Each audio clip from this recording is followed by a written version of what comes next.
જમ્મુ કાશ્મીરમાં ભારે હિમવર્ષાથી જનજીવન અસ્તવ્યસ્ત છે। હિમવર્ષા બાદ Srinagar Jammu Kashmir national highway block થઈ ગયો છે, જેનાથી અનંતનાગમાં 2000થી વધારે વાહનો ફસાઈ ગયા છે।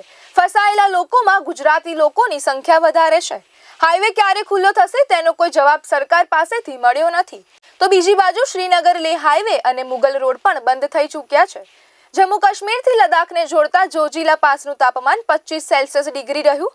ખરાબ સિઝનના કારણે શ્રીનગર ઇન્ટરનેશનલ એરપોર્ટથી ફ્લાઇટ પ્રભાવિત થઈ હતી, જેના કારણે 5 ફ્લાઇટ રદ કરવી પડી હતી। નોંધનીય છે કે શ્રીનગર, ગામંદલંગ, અનંતનાગ, કુલગામ, સોપિયા, પુલવામાના મેદાની વિસ્તારોમાં સિઝનના પહેલા અઠવાડિયે હિમવર્ષા શરૂ થઈ। પ્રદેશના મુખ્યમંત્રી ઓમર અબ્દુલ્લાહે લોકોને ખરાબ સિઝનમાં પોતાનો બચાવ કરવા અને સતર્ક રહેવા કહ્યું છે।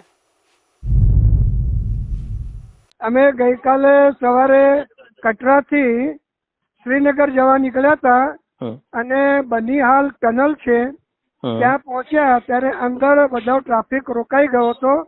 પોલીસ વાળા અને આર્મી વાળા એમ કીધું કે ભાઈ આગળ રસ્તો જવાનો નથી। લગભગ 5 કલાક સુધી અમે બેઠા, પણ ત્યાં કોઈને દરકાર ન લીધી। કોઈ ચા પાણીની વ્યવસ્થા કે સાચી હકીકત શું છે એવું કશું જ દર્શાવ્યું નહીં। અને રાતના 2 વાગે સ્થાનિક સત્તાવાળાઓએ આખી ટનલ ખાલી કરાવી દીધી, એમ કહીને કે અહીંયા ગુંગળામણ થઈ જશે અને કંઈ પણ થઈ શકશે એમ કહીને જેટલા અંદર 100-200 ગાડીઓ 9.5 કિલોમીટર લાંબી ટનલમાં ફસાયેલા હતા એમને ત્યાંથી દૂર કર્યા।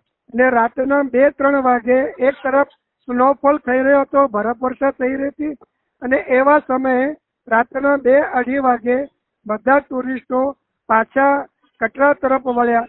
ખૂબ મુશ્કેલી પડી હતી ટુરિસ્ટોને, પ્રવાસીઓને, પણ સત્તાવાળાઓ તરફથી કોઈ પણ પ્રકારની કાળજી લેવામાં આવી નહોતી। જી હા, અમે ત્યાંથી પછી કટરા પાછા જઈએ છીએ।